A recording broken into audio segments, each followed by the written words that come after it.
This is a Pele Media podcast.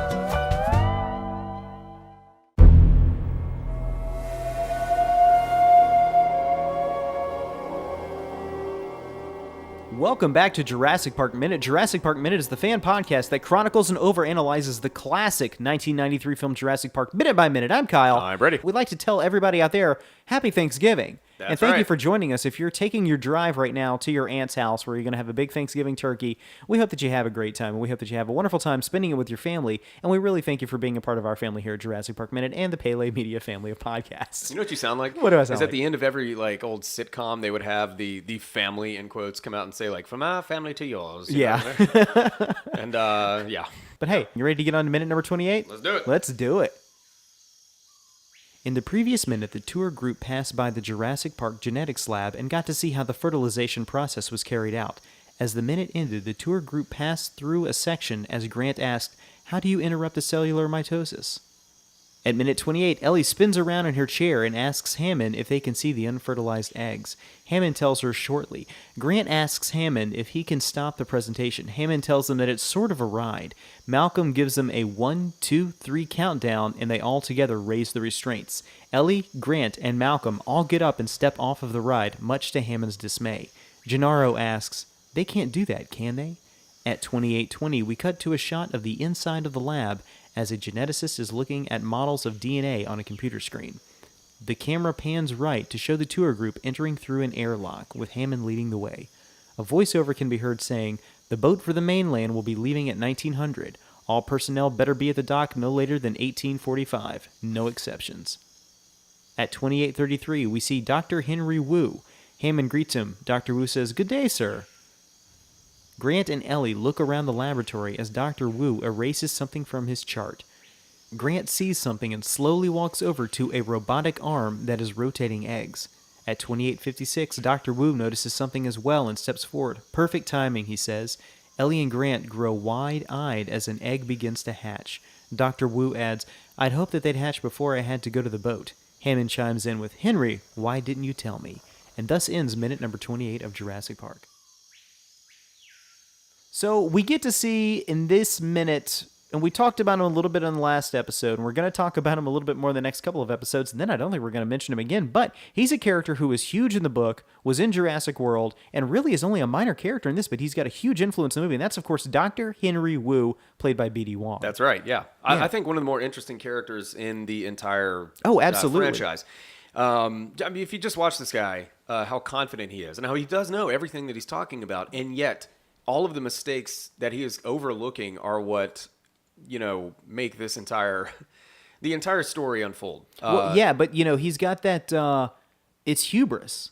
Is his folly? His folly is his own ego. He's taking shortcuts because he is a genius and he's entitled to that. But at the same time, he's overlooking a lot of stuff, and the shortcomings in what he's trying to do to get to from point A to point B quicker. In doing that, he's endangering people by doing stuff, because we know that there was actually another character in the book, and I believe her name was, let me pull it up real quick if I can get by this Final Fantasy commercial that popped up on my phone. Let's see. Her character's name was Dr. Laura Sorkin. And Laura Sorkin was the slow and steady and safe approach to the dinosaur DNA stuff. Now, as we know in the book, InGen purchased almost all of the amber in the world, all of the existing amber. Yeah. And they were pulling out all the mosquitoes they could so they could try to make complete dinosaur DNA chains. Well, Dr. Sorkin said, "Let's go ahead and get all of that data together, stick it in the computer, and then we'll make sure that we have a full dinosaur." Where Henry Wu came along and said, No. We're going to stick frog DNA in there." Yeah. And of course, that shortcut is what leads to the dinosaurs being able to change genders and breed with each other on the island. So that is that little overlook on his part to try that shortcut. That is the chaos theory that ends up killing a whole bunch of people because raptors get off the island. Right. And see, the whole thing, the scenario involving Dr. Sorkin, I would have loved to have seen played out in the movie. Now, again, a movie is the kind of thing that you have to scrap anything that is going to keep the film from moving along, and that novel is unfilmable. Because it's big. It's got a lot of big ideas. Yeah, it's so dense. And that's probably why Dr. Wu isn't as big a character in the film as he was in the book, is because a lot of the things involving him are just monologues and a lot of science talk. And things that are just not we can wrap up in a 2-second little tour film involving a cartoon character, as opposed to just having scene upon scene upon scene of him talking about it. Again, that is the thing that interests me more than dinosaurs chasing people.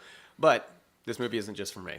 Yeah, so. yeah, and it's a contemporary summer blockbuster action movie from director Steven Spielberg. People expect an amount of people running from Dilophosaurs. Yeah, and don't get me wrong. I'm not saying that none of that stuff is in this movie. It is. It totally is. It's a very intellectual film, but it's I don't know. I just would have loved to have seen the book filmed. Yeah, I really would as well, because I love the book so much. It was so huge and grand in its scope that there was nothing about this movie that disappointed me at all, because like we've said several times, there's flubs all over this movie. You don't catch them because it rockets by. It's got such a great pace, and you're never bored for a single second or a single frame of the entire film. It's so much fun.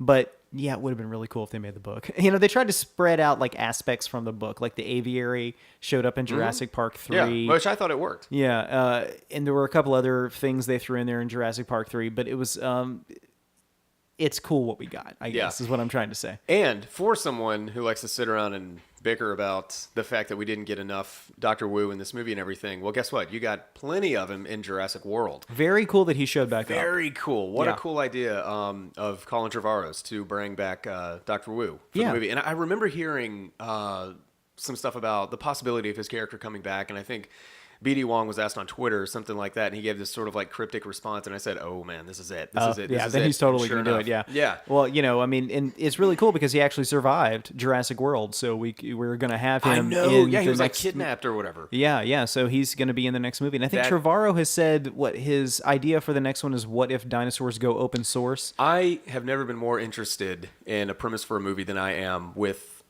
Jurassic World 2, with everything that we're told. And the fact that we are going to get a little bit, in the Isla Nublar scenario, but we're going to see like what happens if these things are treated like pets, right? And everything. And there's a part of me, when I first heard that, I was like, oh man, this how is this a Jurassic film at all? I don't care. This franchise is more than being limited to a theme park or an abandoned island where dinosaurs are chasing you. You have to take the ideas that Michael Crichton really put out there and build upon them. Mm-hmm. I think that's what he intended for this to be. Yeah, man, I don't know, man. I sense a Patreon episode coming on. I was picking up on the same thing. Yeah, it's like I don't want to go off tangent here. Yeah. On a tangent, but we'll have those coming in a couple of weeks too. But stay tuned. Yeah. But anyway. Yeah. So B.D. Wong, do you have a little bit of information on how he got the role? I actually want to get into that more in the next minute. Sure. Yeah. Okay, that's fine. Yeah. Well, we got a little bit into the character of Dr. Wu here on this, and like you said, he's got a lot of lines over the next couple episodes. I'm going to spread that out. But he was, of course, the chief geneticist of Jurassic Park. He was able to save InGen a lot of money by using frog DNA to fill in the gene sequence gaps in the dinosaur DNA. And he is from Ohio, and it looks like he had an undergrad paper at MIT that apparently caught John Hammond's attention. That's how he became the chief geneticist. Well, and he impressed the board by saving them some money, which fills in a lot with the John Hammond character from the film, from the book rather than from the film. Exactly, because this one likes to spare no expense. So where are you getting that information? I'm getting that. I'm sorry. Thank you very much. I'm getting that from the Jurassic Park Wikia. So that's jurassicpark.wikia.com. Of course, that's one source that is quick for you and I to go to gather all this information together. And we're just trying to repeat some of the stuff they've done over there. So the guys over at jurassicpark.wikia.com, if you're listening to this podcast, I'm sure you're probably very familiar with it. But we're getting a lot of our information from there, as well as our recall from the film and the books. But you're saying? No, it's easy to spend a lot of time on that website. Oh, yeah. No, it's one of those, like the TV Tropes website where you can just like jump down a hole. But let's talk a little bit about these eggs real quick, because we got to see the robot arm twisting the eggs. Now, so the eggs apparently in the book was nothing but a yolk that was grown in a laboratory. So they didn't have the eggs. The eggs were not ostrich or emu eggs in the book. Yeah, that's right. I remember. Yeah, they were artificial eggs. So... but in the movie, there are ostrich and emu eggs used, and it's a really cool sequence when they actually see these eggs at first. Grant just kind of looks at them, and he's like kind of slowly looking at them. Camera pans to the right, and we see the eggs take center of the screen. He and Ellie go, and they see the eggs start to hatch there at the end of the minute. Yeah. So I want to talk a little bit about something I noticed while watching the beginning of this minute. And I don't know why I'm only noticing it when I watch this, but at no point in this movie does it feel expensive to me, and yet it does. But when you look around, look at the number of sets that you see. We're always going back to like the same locations. Yeah. We've got the control room, we've got the genetics laboratory, we've got the rotunda. And then, being out in the park, which is like, okay, let's go find a pretty section of forest and jungle that works. Here we go. Right. But at no point, when it feels like such an expensive, such a lavish movie. But when I'm really like watching it minute by minute and studying like this, I'm not seeing anywhere that a ton of money would have gone to. Yeah. And granted, you get the visitor center rotunda, which is beautiful, but I mean, that's not the most lavish set I've ever seen. Right. Well, it's cool because the scale of the movie, shooting in Hawaii. Now, shooting in Hawaii is expensive. You got to fly your crew and your equipment I'm sure out there. A lot of the budget went there, yeah. But you set the camera up, and the landscape is so gorgeous. You're filling it with the stuff. It doesn't cost anything to shoot a mountain with a camera. You could shoot a small forest, with the same amount of film. I mean, of course, put some expensive lenses on there and get a really good DP to get to the full beauty of it. But some of the scope of this film is just from the natural beauty of Hawaii. Yeah. And, we got to give a shout out to Dean Cundey, the cinematographer of Jurassic Park. I mean, beautiful movie. I think some of that might have been Spielberg withholding, I don't want to say withholding the budget, but pulling things back after he had learned such a good lesson on Hook. Like we said, with his just sort of over-priming it. And in this film, he was going to hold back all the takes, as we've said endlessly. If you look at the production design of Hook, I mean, it's like nothing you've ever seen. Hook is insane. Hook is insane. And on a lot of levels, Hook is insane. It really is. And so I'm guessing that maybe this was a case where Spielberg just said, like, okay, we kind of went overboard there. Let's learn a lesson and let's just pull it back. Hook is so weird. Hook might actually be a movie that we could watch on a Patreon episode to kind of figure out how Steven Spielberg went from Hook to making Jurassic Park and Schindler's List in the same year. Yeah. I've heard some stories. I've heard that at a premiere of Hook, Steven Spielberg left the theater and went out in his limousine because he was like, oh, God, I made a bad movie. And because of that, he was driven to make both Jurassic Park in 1 year. In 1 year. In Jurassic Park, it's funny because we said again and again that it kind of had this lax production style to a degree. Then that's why we kind of ended up with so many flubs in the movie. But at the same time, it really did kind of create an environment that was kind of magical. Everybody looks like they're having a really fun time, You never sense that there's a huge crew behind the camera on Jurassic Park. But no, one last thing I want to get onto is we hear the announcement coming over the loudspeaker reminding everyone to get to the mainland, to get to the shuttle that's going to take them to the mainland by such and such hour.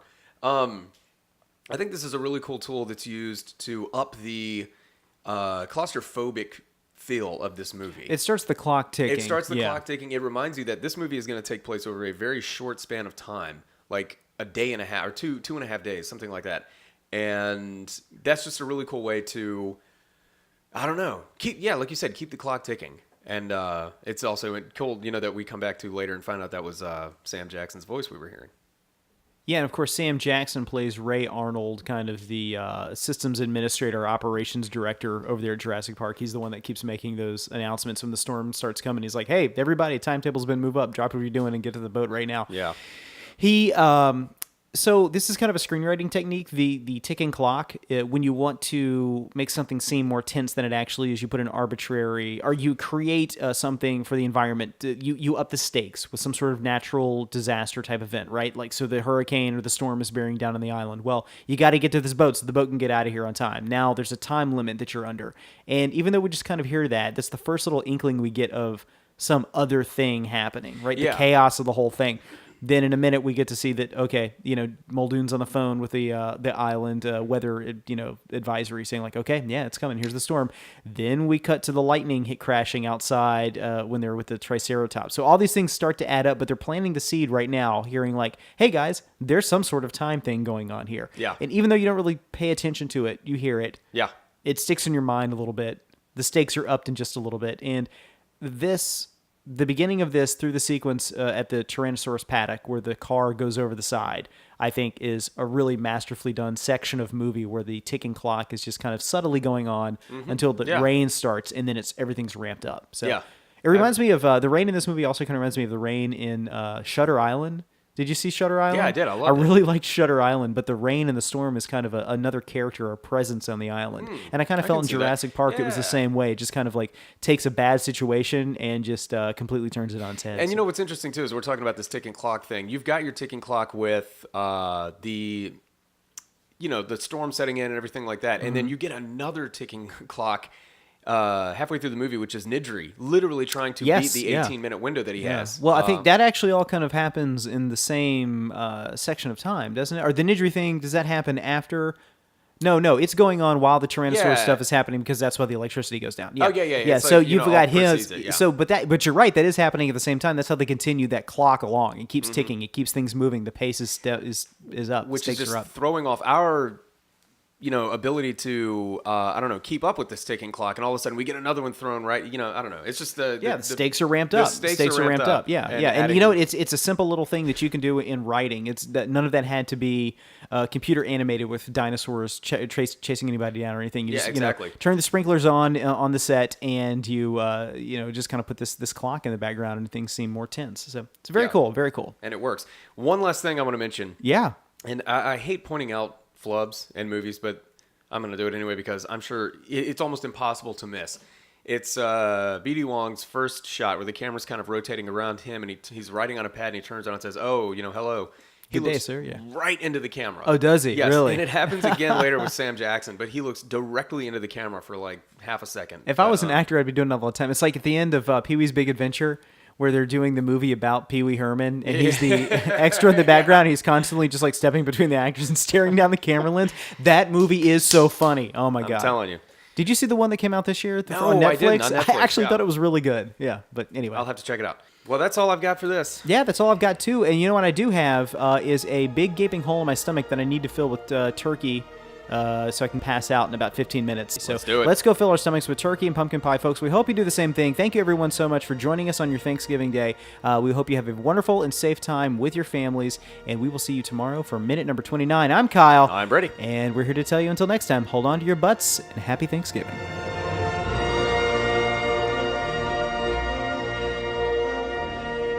Jurassic Park Minute is a fan-supported podcast. If you like the podcast, then leave us a review on iTunes.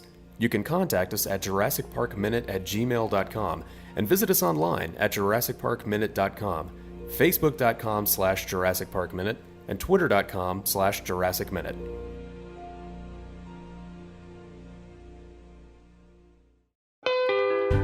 You've been listening to a Pele Media podcast. For premium content and exclusive podcasts, visit us at patreon.com/Pele Media.